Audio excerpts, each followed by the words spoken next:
on the previous episode. What the all this mat's here for, but it feels wet, which I'm kind of scared. So when we were taking out the carpet here, we noticed a lot of dog shit damage here on the floor. Project dog shit over here. And this would kind of started off this whole project. It's gonna suck to read. Over here we're gonna be taking off all this. Over here we're gonna be scraping off all the undercoating or whatever is left on here. Give it a quick little clean. Gonna vacuum it out, blow it out, and then see what we're working with, assess the metal, see how far we gotta go with these floors. We've got our wire bits.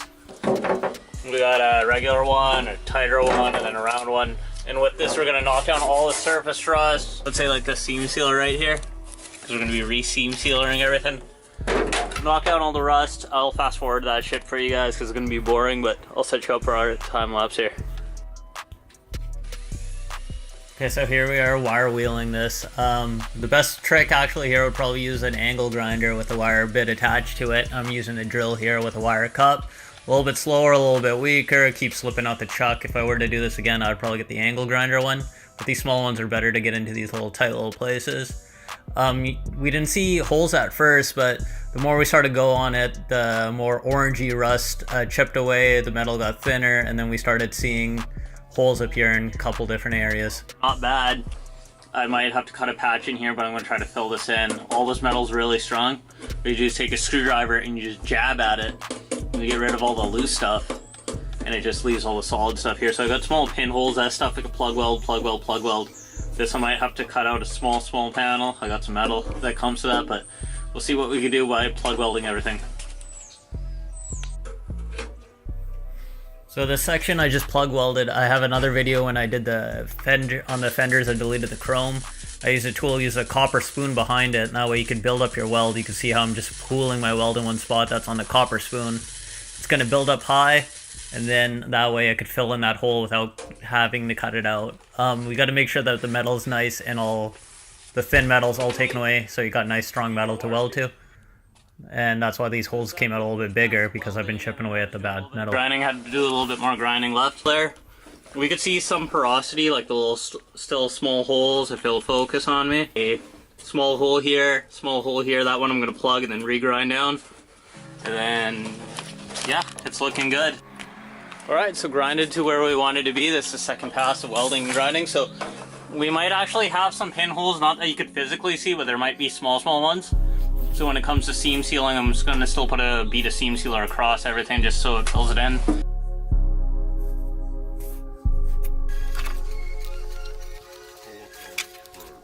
So here's another section of rust I found in the rear wheel tubs. The driver's side floorboard was just as bad, so I welded that off camera. This is the only other section of rust besides underneath the cowl as well.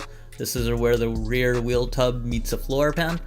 So this is me just making up some templates using some masking tape and using my Milwaukee ink saw here, and just using that to draw in the void here. And we're gonna go put that onto a new sheet of metal, cut it out, make our templates, and then have good metal to weld in there. This one we couldn't unfortunately plug weld because it was way too big, so using some nice I believe 18-20 gauge sheet metal here, enough to cut with snips.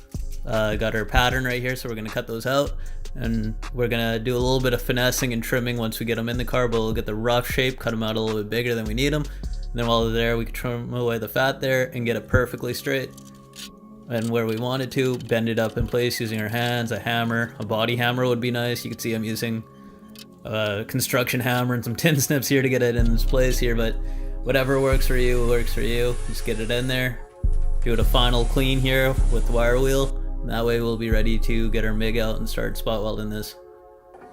I'd like to add also, when using a MIG, you'd probably want to use a gas shielded wire. I'm using a flux core because that's what I got. And you also probably want to run a thinner wire like a 022. I'm using like a 035 flux core.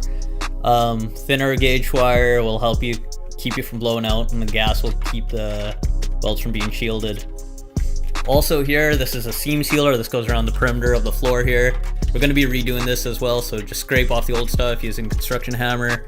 You use a wire wheel, but just using a chisel to knock everything out. Sanded the floors, everything with 80 grit, got all the adhesive off from the carpet glue.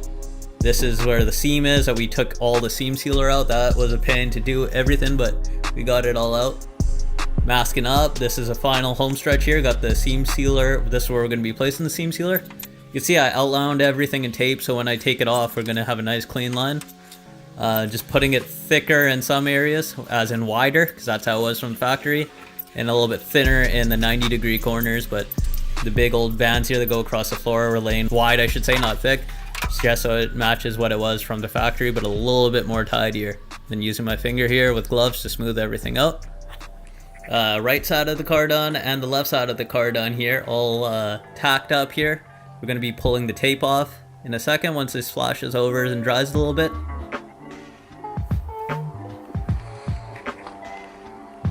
And this is how it looks like with the tape off. Well, it took about 30 minutes to cure. You could paint over it. I left it sit for a day here. But as you can see, it came out really nice. I'm happy with how this turns out. And it should be ready for our final step, which is painting.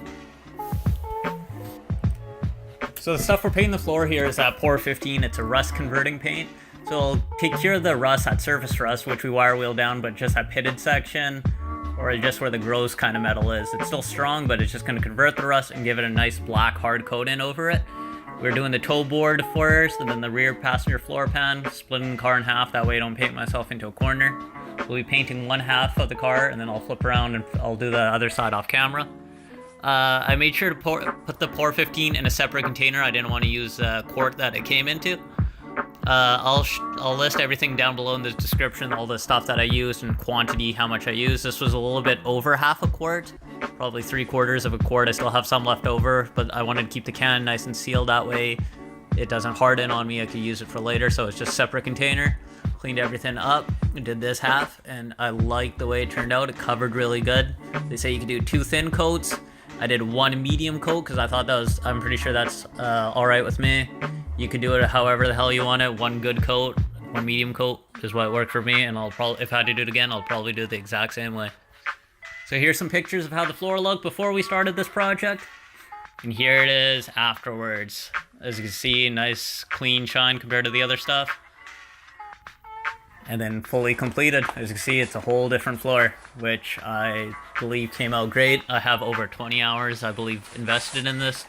Worked on my weekends. Probably took about 4 weekends to get this worked on, to get it done, on and off. But overall, it's much better than what it came out with. Came with a nice, good product afterwards, and I'm really happy with the way it turned out. So again, if you guys want to do a project like this, make sure you guys know what you're getting into. A sandblaster would have helped if I sandblasted the whole floor, but again, we're doing everything on a budget, doing everything by ourselves. Proud with everything, how it came out. Thanks for watching. If you guys like this video, I cut down time on everything for you guys, made it a little bit more watchable. Please leave a like if you guys like this. If you want to subscribe, follow the build, feel free to. We're going to have other stuff as well. Thanks for watching. I appreciate you guys viewing. Stay tuned for more. Thank you.